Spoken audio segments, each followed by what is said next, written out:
ท่านผู้มีเกียรติที่เคารพนักเรียนที่จบการศึกษาก็เป็นอีกวาระหนึ่งที่พวกเรามาแสดงความชื่นชมยินดีกับนักเรียนทั้งหลายที่จบการศึกษาแล้วนะครับ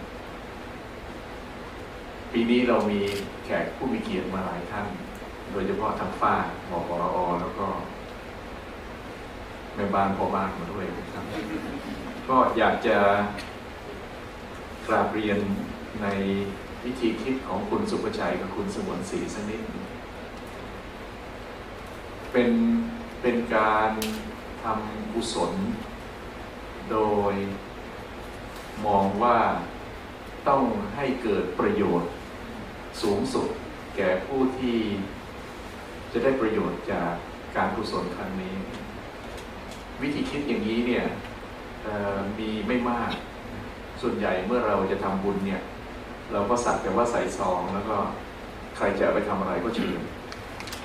บางครั้งก็เป็นประโยชน์เต็มที่แต่ว่าหลายครั้งก็ไม่เกิดประโยชน์มากมายนะแต่ว่าวิธีทำกุศลของคุณสุภชัยและคุณสุวรรณศรีเนี่ยลงทุนแล้วก็ลงแรงด้วยเพื่อให้เกิดประโยชน์สูงสุดแก่เยาวชนของชาติอย่างที่เราเห็นกันอยู่ตอนหลังเนี่ยฝรั่งเขาเรียก philanthropist ก็คือผู้ที่มีใจกุศลช่วยส่วนรวมเนี่ยหลักของการช่วยส่วนรวมหรือก็เรียกว่าทำกุศลก็ตามเนี่ยนะครับก็มีเศรษฐีอันดับหนึ่งของโลกก็คือในบิลเกตส์กับภรรยาคือเมลานาเขาก็คิดอย่างเงี้ยคิดคล้ายๆคุณสุภชัยและก็คุณสมบัติศรีว่าถ้าจะใช้เงินต้องให้เกิดประโยชน์ต่อมนุษยชาติเขาตั้งเป้าไว้สูงมากเงินก็เยอะแล้วก็เขาไปตั้งโจทย์รองรับอันนั้นว่าถ้าอย่างนั้นเขาจะต้องทำในสิ่งซึ่ง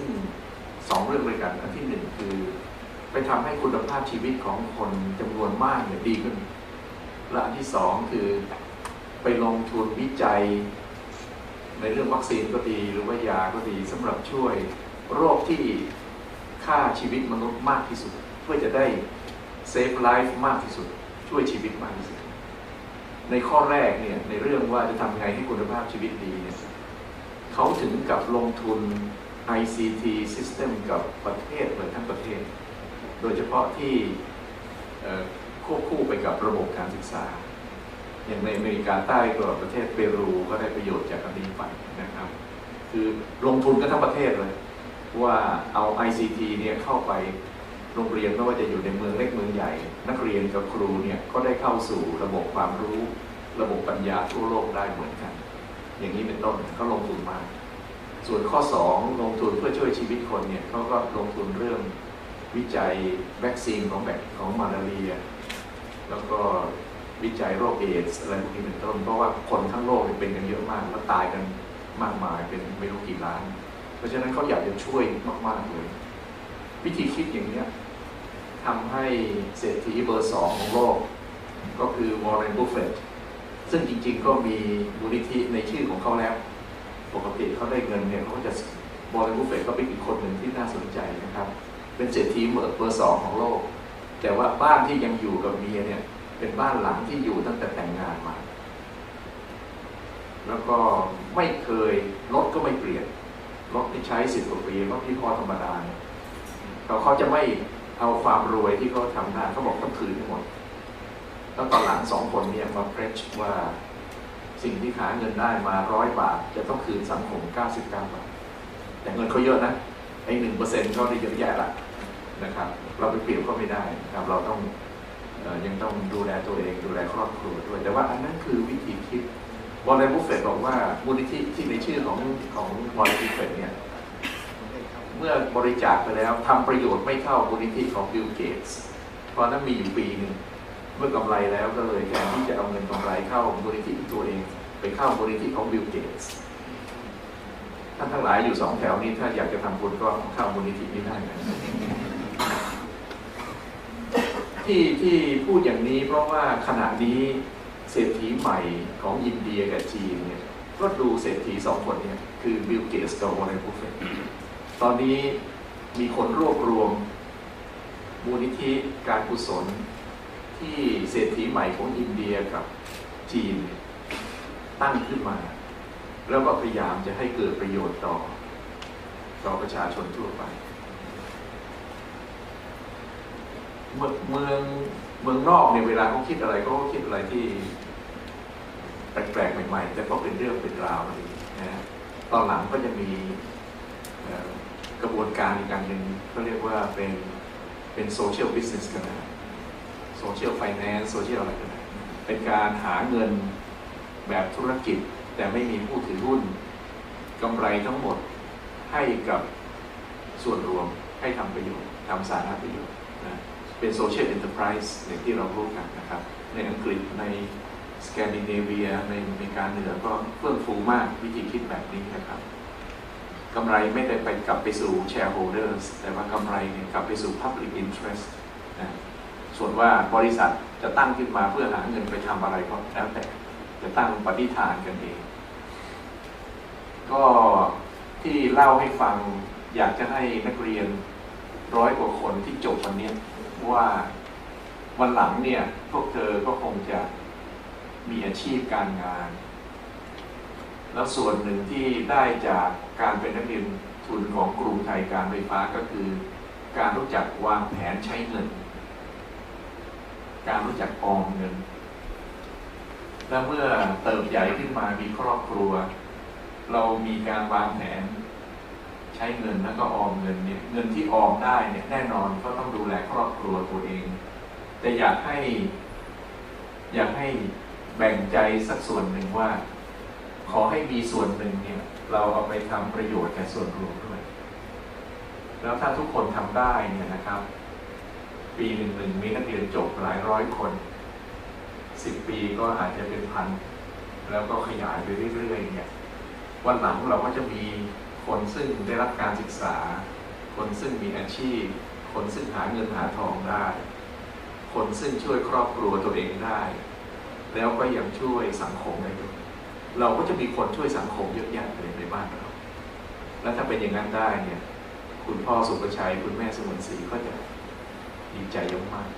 นะครับผมเดาใจท่านถูกนะเพราะนั้นช่วยกันสังคมนี้เป็นของพวกเราทุกคนรุ่นนี้สังคมนี้เป็นส่วนที่คุณสุภชัยและคุณสมนศรีช่วยคนอื่นแต่รุ่นต่อไปก็หวังว่าพวกเรานี่ที่เป็นนักเรียนทุนซึ่งจบวันนี้เรามาแสดงความยินดีเนี่ยก็ช่วยคนต่อไปเรื่อยๆการช่วยเหลือสังคมบางครั้งไม่จำเป็นต้องใช้เงินมากมายถ้าเราไม่มีเงินมากมายเพราะจะเป็นข้อแก้ตัวว่าถ้าฉันไม่มีเงินมากฉันก็จะไม่ช่วยใครละไม่ใช่อยากจะให้คิดว่าการช่วยเหลือสังคมนะมีหลายวิธีใช้เงินก็ได้ใช้เงินมากก็ได้ปานกลางก็ได้หรือน้อยก็ได้หรือวิธีที่ไม่ต้องใช้เงินแต่ใช้แรงงานใช้กำลังความคิดใช้น้ำใจที่สำคัญคือน้ำใจมีน้ำใจที่จะช่วยเหลือผู้อื่นไม่ว่าจะเป็น1 คน2 คนครอบครัวหนึ่งชุมชนหนึ่งได้ทั้งนั้นคือน้ำใจนะครับเพราะฉะนั้นก็อยากจะให้นักเรียนทุนเนี่ยได้รับทราบเจตนาและปณิธานของคุณสุภชัยคุณสุวรรณศรีว่าที่ท่านได้ลงทุนลงแรงทำโครงการทุนการศึกษาทุนไทยการไฟฟ้าเนี่ยถ้าเราสืบดูที่นำเสนอเมื่อกี้จะเห็นว่าเป็นการให้ทุนการศึกษาที่ไม่เหมือนที่อื่นพอเวลาแจกทุนก็ใส่ซองแล้วก็รับไปเด็กจะไปทำอะไรกับชีวิตตัวเองก็ไม่ได้รับรู้อีกแล้วแต่ไม่ใช่ของทุนการศึกษาทุนไทยการไฟฟ้าเนี่ยเขาทำให้มากกว่าให้ทุนการศึกษาเยอะเขาอยากให้ชีวิตของลูกๆทั้งหลายเนี่ยเป็นชีวิตที่สมบูรณ์ได้สมบูรณ์ทั้งในเรื่องความรู้สมบูรณ์ทั้งในเรื่องศีลธรรมสมบูรณ์ทั้งในเรื่องการรู้จักใช้เงินและออมสมบูรณ์ทั้งในเรื่องการรู้จักโลกกว้างเพราะฉะนั้นก็จะมีกิจกรรมนอกจากให้ทุนแล้วก็จะมีกิจกรรมที่ให้นักเรียนทุนมาร่วม ปีนึงก็หลายครั้งนะครับ ตรงนี้ก็อยากจะให้รับรู้ตรงนี้ไว้ด้วยนะครับ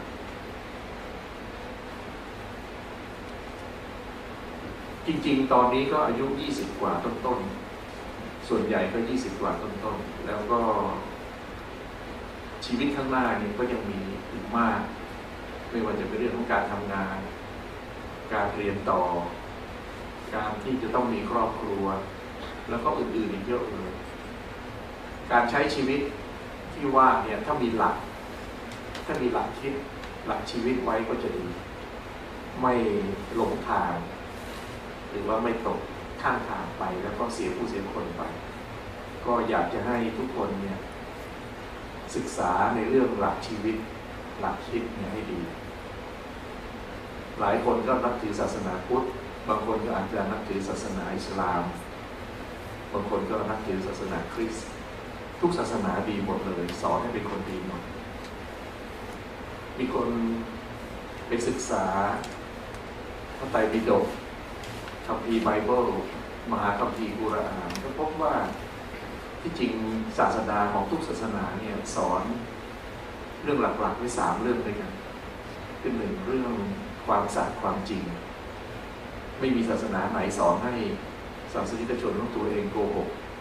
ขี้โกงขี้ปดไม่มีแต่บอกว่าต้องยึดหลักความสัตย์ความจริง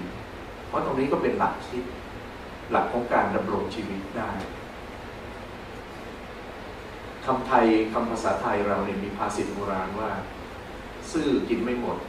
คดกินไม่นานก็อย่างนั้นซื่อก็คือซื่อสัตย์นั่นเองเราใช้2 คำผสมกันซื่อสัตย์แต่ว่าทั้งซื่อทั้งสัตย์เนี่ยก็แปลว่าซื่อสัตย์คือสัจจะนั่นเองซื่อกินไม่หมดคดกินไม่นานแม้ว่าจะได้เงินมาตอนโคตรโกงแต่ว่าก็กินไม่นานไม่อย่างนั้นเพราะฉะนั้นทุกศาสนาจะสอนข้อแรกเลยคือความซื่อสัตย์ตรงนี้ก็เป็นหลักยึดได้ข้อที่2ทุกศาสนาเนี่ยจะให้ความสำคัญกับความเป็นเพื่อนมนุษย์ด้วยกันคนด้วยกันเพราะนั้นเมื่อกี้พูดถึงเรื่องน้ำใจที่จะช่วยเหลือกันเอื้อมมือไปยามที่เขาเป็นทุกข์เป็นร้อนเราพูดเขาดีๆคำเดียวประโยคเดียวอันนั้นก็คือน้ำใจครับทุกศาสนาสอนให้คิดถึงคุณค่าของความเป็นคนของทุกคนในโลกนี้แล้วก็ข้อสุดท้ายข้อ3ทุกศาสนาสอนให้มีความรักความเมตตาต่อสรรพสิ่งต่อเพื่อนมนุษย์ต่อธรรมชาติต่ออะไรก็นะความรักความเมตตาอันนี้ก็อยู่ที่เราจะพัฒนาใจเราไปถึงนั้นได้หรือไม่เพราะฉะนั้นปีนี้ก็ขอฝาก3 ข้อเป็นคำสอนร่วมทุกศาสนาเหมือนทั้งหมดอันที่1ก็คือขอให้ใช้ชีวิตอยู่บนหลักของความสัตย์ความจริงเป็นคนซื่อสัตย์เป็นคนรักษาสัจจะข้อ2ขอให้มีน้ำใจกับเพื่อนมนุษย์ช่วยได้ช่วยเถอะครับช่วยได้ช่วยเถอะครับแล้วข้อ3ขอให้มีความรักความเมตตาต่อสรรพสิ่งนะต่อทุกสิ่งเลยนะครับแล้วเราจะมีความสุขในชีวิตเราก็ขออวยพรให้ทุกคนประสบความสุขในชีวิตการงานขอให้พระคุ้มครองพวกเราทุกคนขอบคุณมากครับ